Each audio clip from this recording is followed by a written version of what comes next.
Well, hi, everybody, and welcome to the Cultural Studies podcast. My name is Toby Miller, and my guest today is. Brenda Weber, and I am a provost professor and Jean C. Robinson Scholar in the Department of Gender Studies at Indiana University. And I'm also the director of the College Arts and Humanities Institute at IU. Wow, that's quite a bit. Do you need, auto cue to say? Remember my titles? Yes. I know Not I to won't. mention all of the affiliations. So I'm an Yeah. affiliate faculty member in cultural studies and the Kinsey Institute and the Department of English and the Media School and the Center for Race and Ethnicity. So uh, Yes. So Because your there's still your stand. business card is about the size of the New Testament. Yeah, I have a double-sided business card, um, which is just the consequence of being an administrator right now. Right. Prof, I wonder if you'd share with us the things that are currently interesting, preoccupying, impeding, dynamizing you. So in some ways, those are like four different horsemen pulling me in Mm. opposite Mhm. directions, Mm. and it's trying to get them all going, or at least channeling the momentum that I think is preoccupying me at the moment. Indiana is in the midst of a political fight, as is the entire United States. And so suddenly, the kinds of things I've been working on my entire career are political buzzwords that are making quite a lot of people upset. And there's an interesting question about what does it mean to write about women, to write about LGBTQ issues, to think about diversity and inclusion. How unwoke can you make yourself after you've created a whole career? And how unwoke do you want to make yourself? I don't particularly want to do that. And yet I'm also recognizing that, um, right, there are certain kinds of institutional mandates that I'm having to work to meet right now, including the integrity of my department, and the existential, like, will we continue on? So that's all been quite distressing and distracting. Um, at the same time, I've been working for a while on a new book about age and media, and in some ways, it's an interesting continuation of some of the arguments that I was building in my first book on makeover TV, which is to say that there's this multi-determined theoretical landscape that's beyond neoliberalism. It's beyond a kind of born again logic, but it's using all of those things and then adding in empowerment discourses and a certain kind of commodity feminism, uh, and doing that now around age with this notion of scarcity. So I kept hearing a threat in the Live Your Best Life kind of manifesto that's coming out across all different platforms, and not only for women, but largely for women. This notion that, menopause can be this wonderful moment of rebirth. And if it's not, then you're doing it wrong, which is a very neoliberal kind of complaint that we are entrepreneurs of the self. It's up to us to live our best life. And if you can't, or if you won't, then it's your own fault. So then I very brilliantly asked my good friend and colleague Deborah German in England to co-author with me, because I've been serving as an administrator for pretty steadily for the last 10 years. And so you need extra tricks in order to get your work out when you're in that job. So Deborah and I are working together. The name of the book is It's Never Too Late to Live Your Best Life or Else. Ah, And what we're doing is tracking what we're calling the rise of imperative culture that works through this combined discourse of toxic positivity and gaslighting to really emphasize that in a moment of scarcity, as an older person, time is running out. There's no time to wait or to waste. And so, therefore, right, therefore, you need the products. You need to organize yourself around still these notions of rejuvenation and of the makeover, which is to say that there's a inner, more beautiful, more capable, empowered self inside, and your job needs to be to go in and get it. And if you don't, you're dead. So that's kind of where we are with Whereas it, for right? tech bros, it's simpler. They just inject their son's plasma.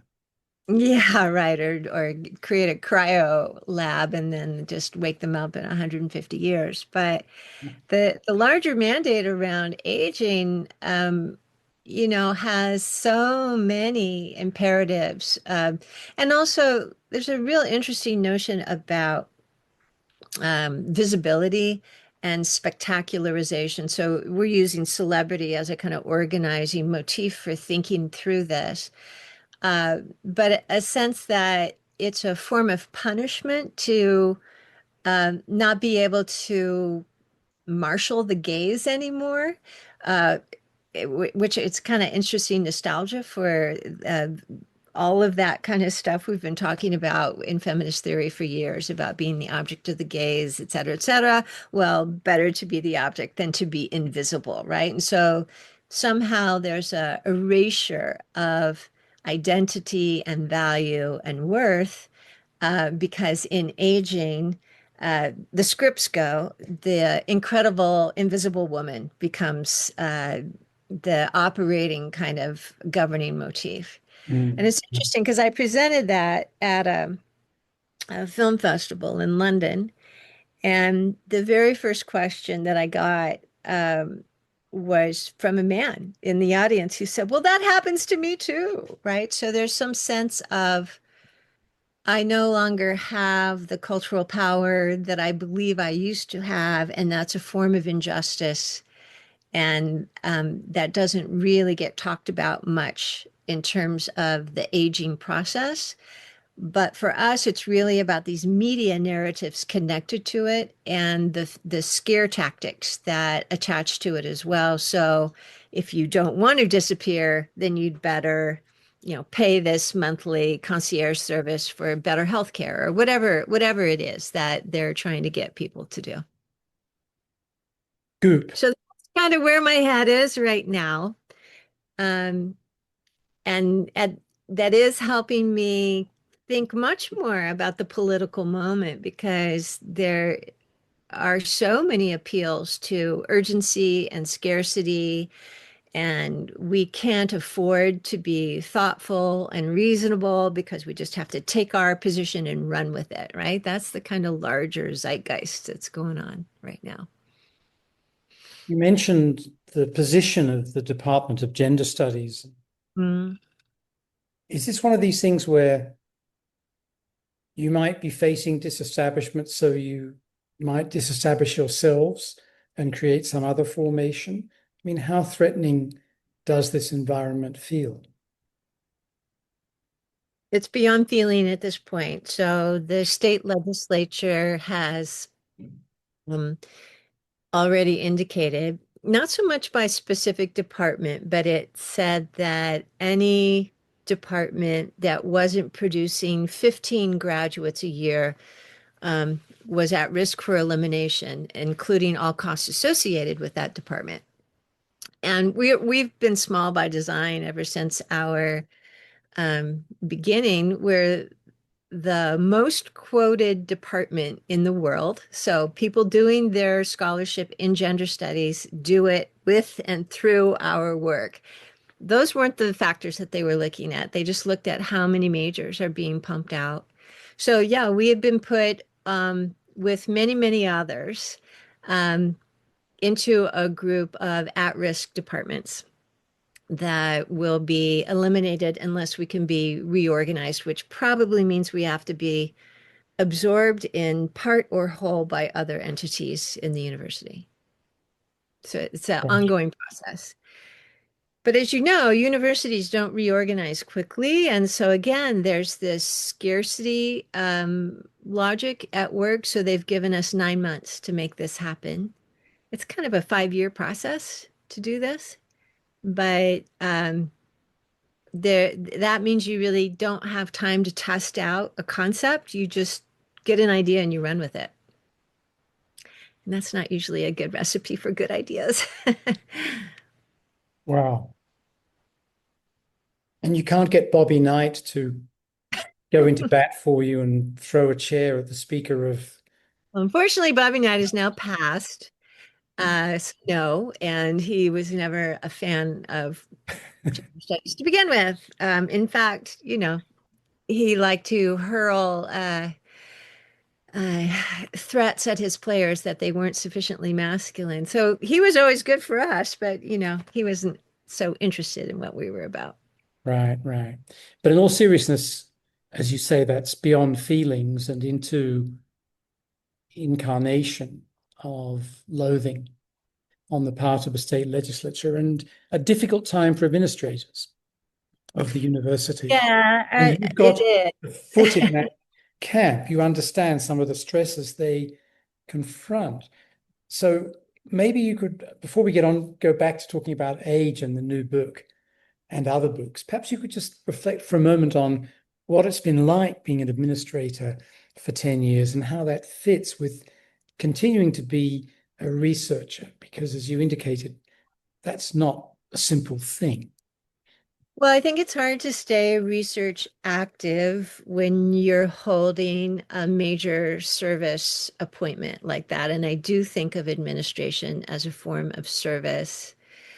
Um, but I should also be clear, I've been department chair and now I'm a director of an institute. I have, by design, not wanted to go into the dean's office. I think that's a very different kind of administrative job.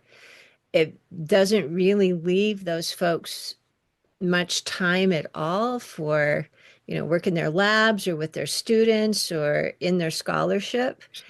And for some people, it's the right choice. They're ready for a kind of career transition. Uh, but I do think they can sometimes lose track of, the very things that got us into um, the university work in the first place.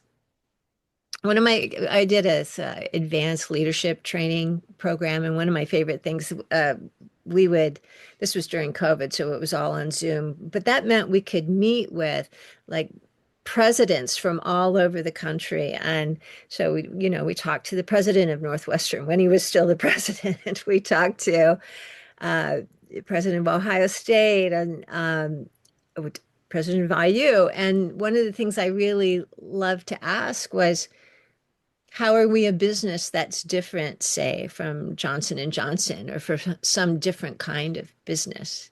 Mm. And it was a really telling question because an administrator who really understood that we aren't we aren't in the business of producing widgets. We're in the business of like creating vision and inspiring, and sometimes that makes taking risks really important. It's not always about your balance sheets, and it's not always about your numbers, but not a lot of those upper administrators get that. So what's it like to be an administrator? I'm lucky because I've got a beautiful institute. I get to give out money to my colleagues to help with their scholarship. I get to bring in distinguished speakers. I get to teach courses that are related to the interdisciplinary humanities. So for me, it's kind of a dream job. I really have enjoyed doing it. Now, getting back to the age book, a friend of mine has a new imprint called Empress Editions, Yeah. and it's for and by, in inverted commas, menopausal women. It's Oh, very much celebrating this moment in life and the idea of women's power and sexuality and fun and so on against stereotypes. And I think the imprint's doing pretty well. It's new. But I thought of that and I thought of goop Hmm. when you were speaking, because some of this commodification of midlife or menopausal life, whichever term we use for women at different moments, of course, is some of this commodification is mystical. Some of it's quite material. Some of it's Hmm. quite occupational, it seems to me. Hmm. Yeah, Is- and I mean it's a kind of interesting striated economy. I think nobody really does that better than Oprah Winfrey. oh, Uh, yeah. Mhm. I mean, of course, Gwyneth Paltrow. There's a Naomi Watts also has a website called Stripes where she's selling products to help with menopause. One of the things that we argue in the book is there's a kind of Foucauldian thing happening here where uh, celebrity women of a certain age seemingly need to speak this mandatory discourse about their own experiences of menopause. It becomes not only a talking cure, but I think of it as a penny ante. Like you can't stay in the sort of public visibility without sharing the story. And so there's a kind of remarkable now breadth of celebrity stories about their own experience of menopause. And almost always it's we weren't allowed to talk about this, and this is a moment of empowerment for us to share stories, and it's an interesting way of thinking about celebrity Mm. activism, et cetera, et cetera. But then a lot of times it turns to uh, entertainment celebrities becoming wellness entrepreneurs and creating their own products, like Gwyneth Paltrow, selling their version of a happy older life. And in some ways, we're not critiquing that. What it seems to me is that it's the scare tactic that gets associated with it. If you don't buy this, then you're out of luck. If you don't intervene, if you don't have a good outlook, a positive, happy regard about menopause, which frankly can sometimes be a real drag, right? That then that's about you. That's a personal failure. Mm. It's Mm. not about a systemic expectation for a kind of yeah, what we call toxic positivity. And there's not much consideration of working class women, not much Well, consideration of those for whom buying expensive products is not an option, I guess, right? well, I mean, I think they would argue otherwise in that the financial point of entry isn't necessarily you know, like around like in the goop level where it's like $1,000 for this kind of face cream.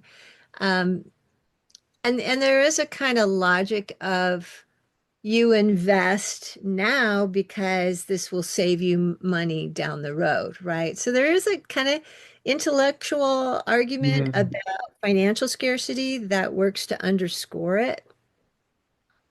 There's that great slogan she uses, results forward, clean, clean beauty. Yeah. And when it comes to the age issue then and gender, I guess the question is, what do you and Professor German want? I sort of know what you don't want.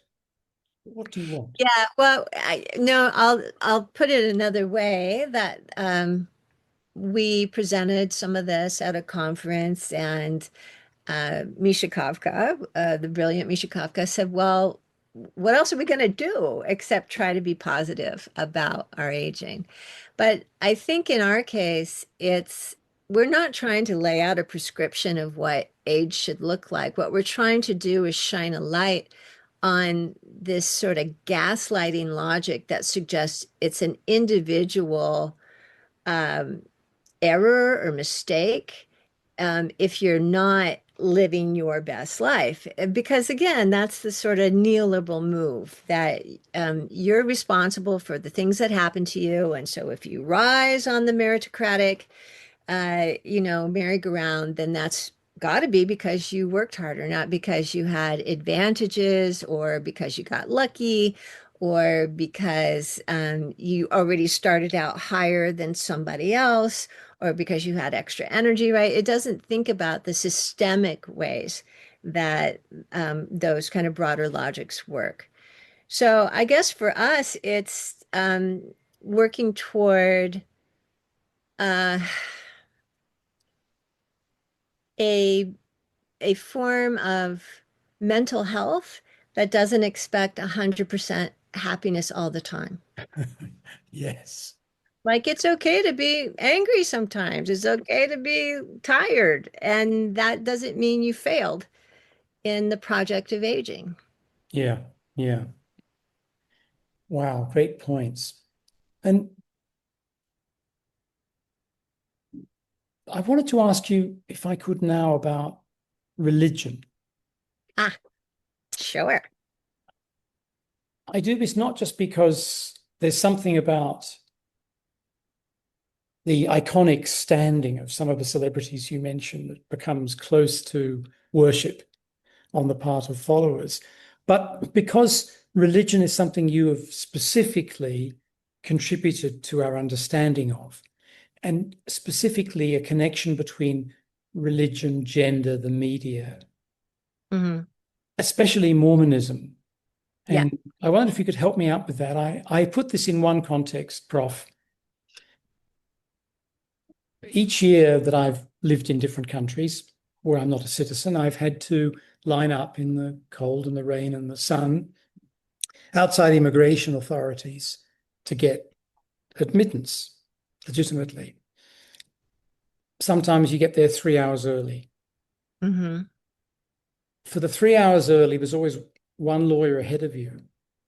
And at 1 minute to 9, a busload of Mormons arrives, Really? about 50, 60, 100, and stand in the place that this person's occupied so they get in before everybody else.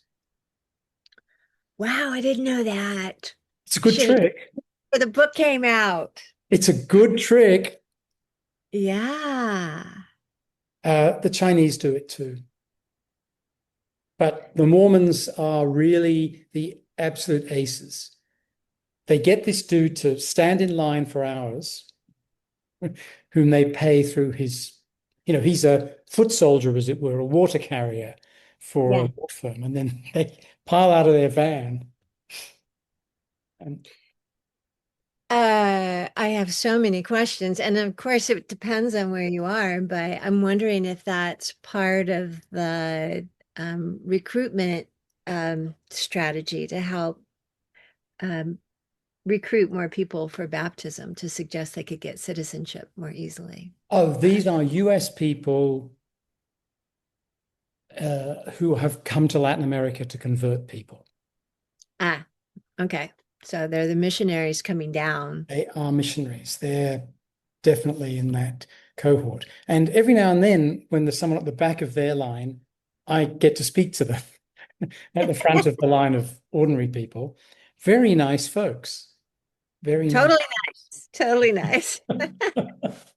So this is my limited exposure, and yet it's a profound exposure in a certain way. That's interesting that it's so repeated in different Mhm. countries. Well, I should note that my book, Latter-day Screens, is really about the idea of Mormons more than Yeah, about actual Mormon-bodied people. I think that you understand that clearly, but not always do people make that distinction. So yeah. I, early on, somebody said to me, I have Donny Osmond's phone number. Do you want me to give it to you? I'm like, oh my God, no, I don't want to talk to Donny Osmond. I did go to see Donnie and Marie on stage in Las Vegas, and he pulled me out of the audience, ironically, and stepped on my foot. But that Oh, was as close as I got to Donny Osmond. ow, It ow. really, Yeah, it's okay. Which bit of the foot? It wasn't for me. The worst is always a heel on the little toe. No, it was like right across the instep. Mm. Uh, but I'm okay. He didn't hurt me. I Oh. just thought it was amusing because why pick me out of everybody there, the one person at the show doing research? In any case, it's kind of like my fascination with celebrities. It's that they're both real people and ideas. They represent bigger ideas than just themselves. And that's what I was interested in thinking through with Mormons and Mormonism. And I don't know if you've read the book. So at the Mhm. very end of that book, there's, I don't know, like a 40-page memoir where I talk about growing up non-Mormon in a highly Mormon place, In Mesa. Arizona, right? Yeah. Yeah, that has more Mormon-bodied people than anywhere else in the world. So it's not a higher percentage. That would be in Provo and Salt Lake, but it's more just actual people because the Sun Belt it has grown exponentially even since I grew up there. And for me, it was a thing of feeling kind of like all of this what behavior, beliefs were going on that I couldn't quite figure out what was happening. So I remember going to the Dairy Queen, which was across from the Mormon temple. There was a temple in Mesa. At that time, there were only 7 temples. Now there are, I don't know, Mm. almost 100. But and I remember sitting outside the Dairy Queen with my soft serve and looking over and seeing my piano teacher come out the back door of the temple, all in white, completely wet. And as an 8-year old, that was a real like, what is going on there? I couldn't figure that out. Um, and there were so many moments like that of what could that possibly mean? Now, that's kind of like how I do my work now. I'll notice something and think, what could that possibly mean? Like, how come I keep seeing this? What's going on beyond behind the scenes that I don't know about? And what was happening was a proxy baptism. So baptizing for the dead, and there's a certain amount of yeah, both tithing and behaviors that are necessary to be in good standing within the church. And so once a month, folks go all in white and they'll get dunked for other people, upwards 15 to 20 times. And that's why genealogy projects are so critical to the Mormon church, et cetera.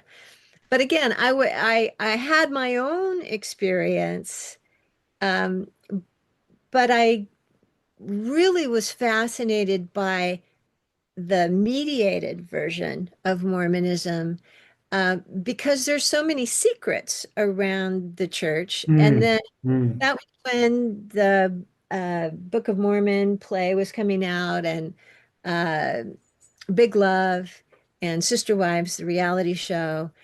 And even though I had worked really hard most of my childhood into adulthood to not really think much about that environment where I grew up, um, I couldn't help myself, and I wrote an article about sister wives because I was just so fascinated by this notion of progressive polygamy and what can that possibly mean to have polygamy, which is arguably a highly patriarchal structure, being positioned as queer friendly and feminist. Like, how is that possible? And the mainstream LDS Church would disavow those folks as even being a part of who they are. But the broader mediascape all refers to these people by the same name, which is Mormon. So I was really quite fascinated to think more about the symbolic work that was happening around gender and sexuality as it related to our stories of Mormons and Mormonism. And those were stories both told by Mormon folks as well as by people outside of the church reflecting in. And that's continuing on now. Like there's a show that just came out in 2024 on Netflix called American Primeval that's about a really pivotal moment in Mormon history, um, called what was it called? The Mountain Meadows Massacre. And basically, a Oregon Trail train was going through a meadow, and it was attacked. At the time, they said by Native Americans, but it turned out it was people in Brigham Young's secret militia who dressed up to appear as if they were Native American, and then they were the ones who attacked this wagon train.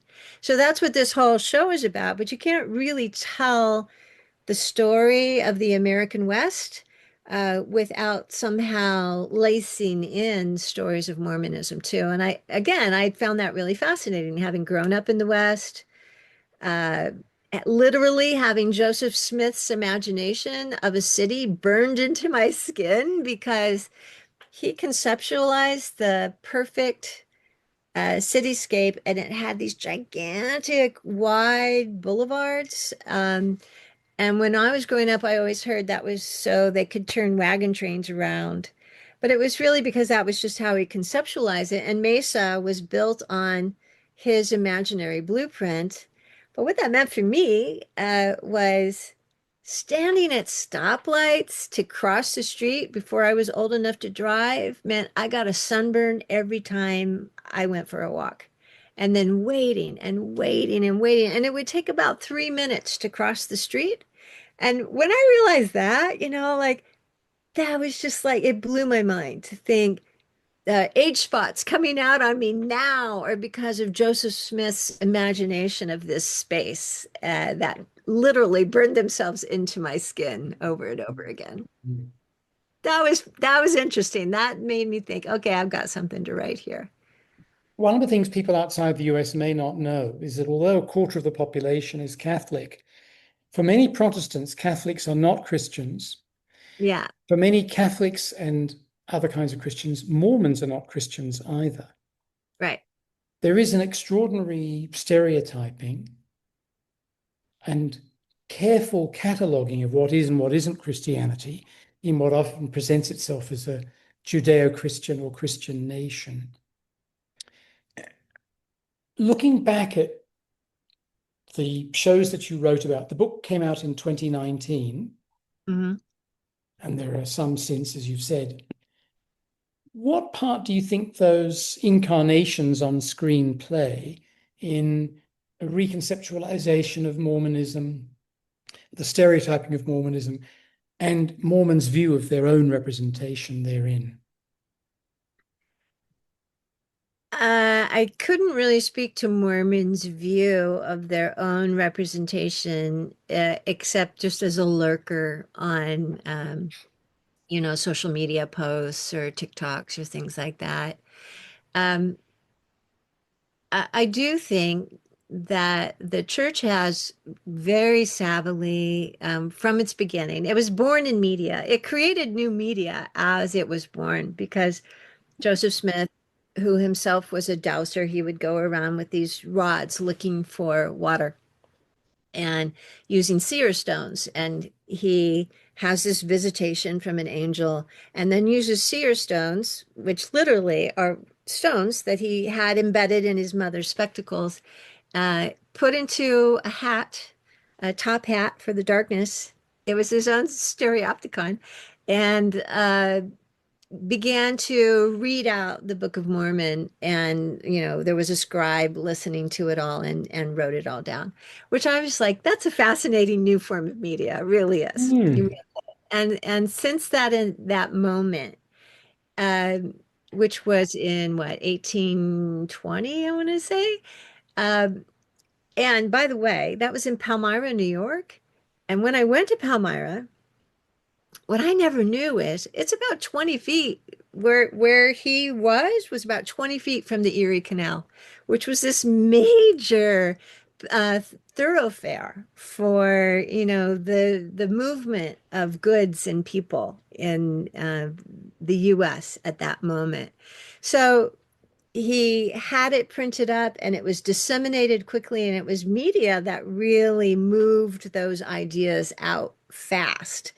And the church has recognized really from the beginning that using media is one of its primary tools for proselytization. Mm. So if you go to see the Book of Mormon, in fact, I'm taking students to it tonight. They in the playbill, they'll have a thing that says, "You've seen the play, now read the book. The book is always better." It's like working to make themselves like we can take a joke. We're jolly, happy people. And they're very, very savvy in terms of doing that. So, in some ways, I think the boom in representation has really helped the church. The big thing that's happening right now in the US are these two reality shows, The Secret Lives of Mormon Wives and then Dancing with the Stars, that has a number of the secret wives cast on them. And in fact, the two prime dancers that have come out of Dancing with the Stars are Julianne and Derek Howe, who themselves were raised LDS because there's a very strong performance culture that's a part of the church. So, and it all speaks to what version of Mormonism does that put in people's mind? I think it just makes people fascinated by them. But of course, in the most recent, I probably there's been something more recent, but last week when, a terrorist attack happens at a Mormon church, then there was no dispute about are they Christian or are they not. Um, and the week prior, when a Mormon person assassinated somebody else, very little discussion about the Mormonism. So it pops up, and sometimes it becomes a relevant and resonant piece of information, and other times it doesn't. Prof, my next question is a 3-word, 2-sentence exam question for you. Mm, Are you ready, Prof? I'm ready. Ryan Murphy, discuss.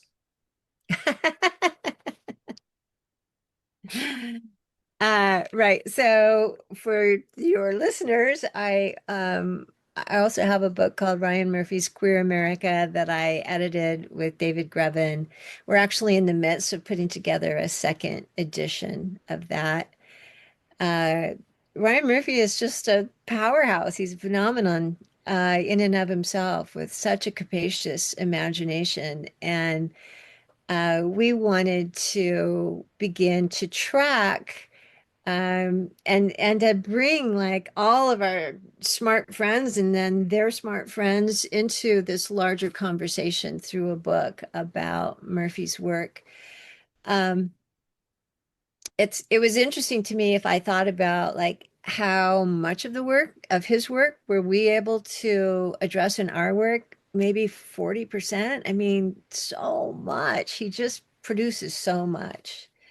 So, one of the things that I've been thinking about since that book came out in 22 is, um, well, we were working through in the book was what does it mean to uh, represent for LGBTQ queer um, in the mainstream. And if queer is always defined by its opposition to the normative, then how can somebody like create mainstream narrow casting kind of content as a queer producer? So there's an interesting tension that gets built into it. Now, intriguingly, when the press asked us if we'd like to do a second edition, um, they called the book Ryan Murphy's America, not Ryan Murphy's Queer America.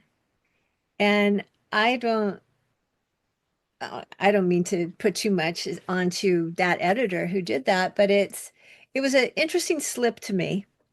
And I think that's the next question we want to ask is what happens to queerness in the context of where we started the conversation, you and I, of this kind of attempt to erase certain kinds of diversity and progress for LGBTQ peoples and specifically trans, but also, for women more broadly. We can't even put women on a grant application right now. So that's going to be the kind of big charge of the second edition of the book.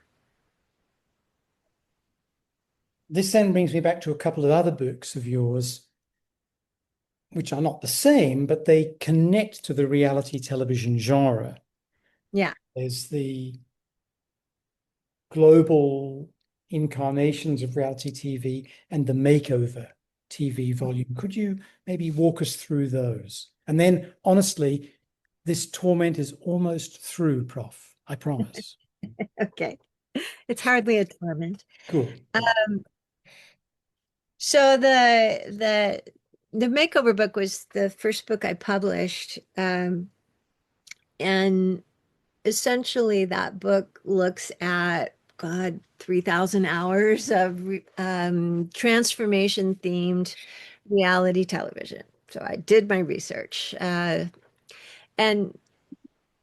because the archive was so capacious and also so undervalued as being worthy of study. Um, I got some interesting pushback on it early on where people thought, oh no, just only write about, excuse me, plastic surgery shows or tie it to Queen for a Day or only think about neoliberalism in relation to these shows. And it felt to me that to divide up the archive too much was then to not see the broader implications of what was happening. And um, I don't know that I have, well, we're not going to have a video of this anyway. I was going to pull out a cover of it, but the the cover is a picture of a woman's face um, marked up before she's going to go to surgery. And then behind her, there's a blueprint for a house. And that was really important to me. And I so appreciate that Duke let me design the cover because what I was trying to suggest is that there was this fungibility of the body. The body could be the house, it could be the face, it could be the body, it could be your kid, it could be a restaurant, it could be a motorcycle, it could be your car, like Pimp My Ride.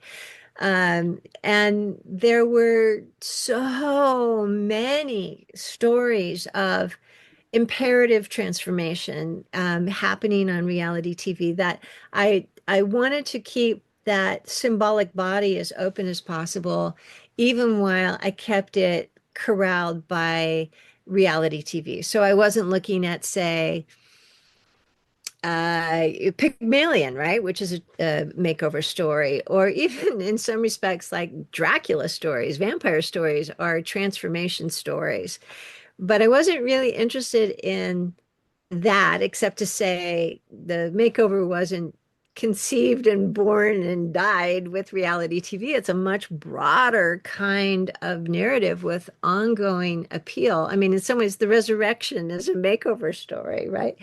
But it was intriguing to me to see this reality-based genre, which is theoretically real and also produced at the same time, working through notions of, again, precarity, the selfhood. It was always like there's a internal me that's stuck inside, an uglier me, and I have to change the outside so that the inside can come out. But sometimes it was exactly the opposite, that I have my outsides are unhappy to me, and that's made my insides depressed, and so I have to change the outside to trickle in. So whether it was out to in or in to out, for me, it didn't really matter. It's kind of like an options trader. It's the volatility, it's the movement. Whether you're up or you're down, that's not really the point. The point is like keeping that game going. And it was intriguing to me to think about why selfhood seemed so at risk and how did that link to these anxieties around authenticity? Who am I really? and also to the semiotics of the face or to the body or to the ledger sheet or to your children as some sort of marker of your value. So that's really what that book was. And it generated quite a lot of attention and conversation. And um, that in turn led to, I think it got covered in the New Yorker in a long, long think piece. And I was, grateful that the reporter liked the book, appreciated the book. Um, and I got called to do an hour-long interview for NPR about reality TV, about makeover TV, etc. I remember there was he called himself a dramatist from New Haven, which I figured meant he was a drama professor at Yale, right? And he was just so offended by the possibility that reality TV could be in any way redemptive, that it could be a form of art, that it had anything valuable to teach us, that a scholar would waste her time thinking about it. And I ended up then doing the next book kind of as a response to that, which was Reality Gender Vision. And I was wanting to really think more about gendered taste cultures and how reality TV, like many other kinds of art, gets pushed down to being perceived as too popular to be of interest or value. It doesn't have high cultural ethos or appeal. And how does that convey a kind of gendered information separate from the perceived gender of the participants or the producers? And that was an edited book. So again, I got to bring all of these smart people into the discussion. And that also meant we could talk about more shows than I was personally familiar with. Prof, I have one last question for you, after which I'd like to invite you to add anything.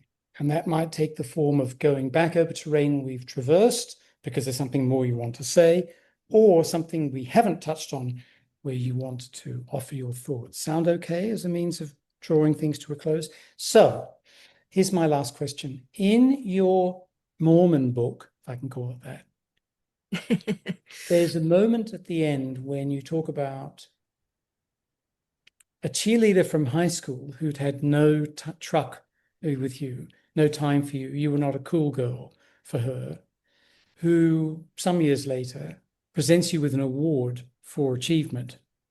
Yeah. You've gone from being probably nerdy, bookish girl reading Jane Austen in Mesa to being celebrity in the eyes of the non-nerdy, non-bookish girl who's the cheerleader over the space of time. And this connects for me, I think, to a book of yours I must admit I haven't read, but I wondered if you talk about now, and that's about literary celebrity for women. Sure. But if you want to remember the cheerleader or retell the story, be my guest. Well, I didn't perceive that as I was a celebrity. It was more kind of what you were saying earlier, just like the super nice, right? Super nice people, and it struck me as disingenuous Mhm. because I was being given an award for being most telegenic, coming to a high school reunion. And I'm like, well, how do you know that? You didn't take my picture, right? And there was all oh my God, you read so many books, but it's interesting. I want to put a little pin in this. So as bringing or sorry, starting over, uh, for the Arts and Humanities Institute, I'm bringing a writer next month, Terry Tempest Williams, who's just phenomenal. She's a naturalist, environmentalist, memoirist, but she also grew up LDS. And she talks about going to a family reunion. It was a Romney family reunion, so she's related to Mitt Romney. And being, she knocks on the door and her aunt opens the door and is like, "Oh my God, Terry, and you're so amazing, and you write these books, and that's so great." But then she notices her aunt checking out her flat stomach, and meaning she wasn't producing, she wasn't pregnant. She appears to She be barren. She may be barren. exactly. And so it's kind of like the aging book in some respects. There's a kind of gaslighting going on, or of like, why I don't really trust what's happening here, and why is that? So I didn't feel so much that um I was being called a celebrity as that that particular person was very good at flattery, and it didn't feel to me to correspond with the kind of interaction we had Anything had. real. Well, remember, Yeah. George W. Bush was a cheerleader. Well, there you go. It takes all kinds. Yeah. Okay, so So can I just I got that wrong, but not in an outrageous or pathetic only way. because I do want to talk about the literary celebrity book, Yes, please but do. Yeah. the yeah, that moment was a real moment of what? What I think is happening here is not how you would be behaving if you thought the same thing. I think there was that kind of Got it. disconnect. Prof, I'm just going to turn off the camera for one moment at my end because I've got to Okay. get a couple of rather errant cats, but Okay. I'm going to be listening and please keep talking. All Okay. right. Well, I'll just say a little bit about the literary celebrity book. Yeah, And great. what pulled that book into being was I really was fascinated by I've always liked kind of meta discussions where uh, filmmakers make movies about making movies, and television shows are about television shows. And so I was really intrigued by novels in the 19th century. And this was my dissertation project that I then revamped. But uh, book length novels that featured a author in them, uh, in which the author became both published and then financially secure, which is kind of unique in the 19th century, and then famous. And I can't remember which one it is now. Maybe Margaret Oliphant suggested that it's okay to become famous as long as you didn't try to become famous. So if you awake and you find yourself famous, that's okay. But if you manipulate and you scheme and you have a objective for fame, then that was a gender crime according to the kind of larger mandate.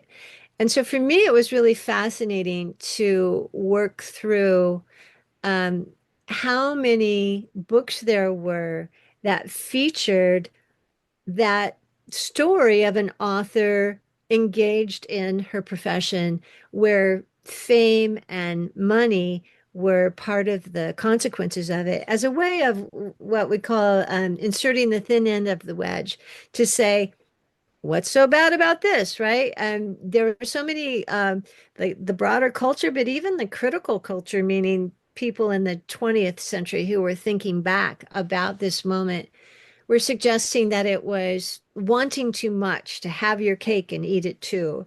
And this is a moment when Harriet Beecher Stowe, she writes Uncle Tom's Cabin. It's a huge, huge bestseller. She's invited to come to Europe to do this big tour through Europe, and both her husband and her brother come with her.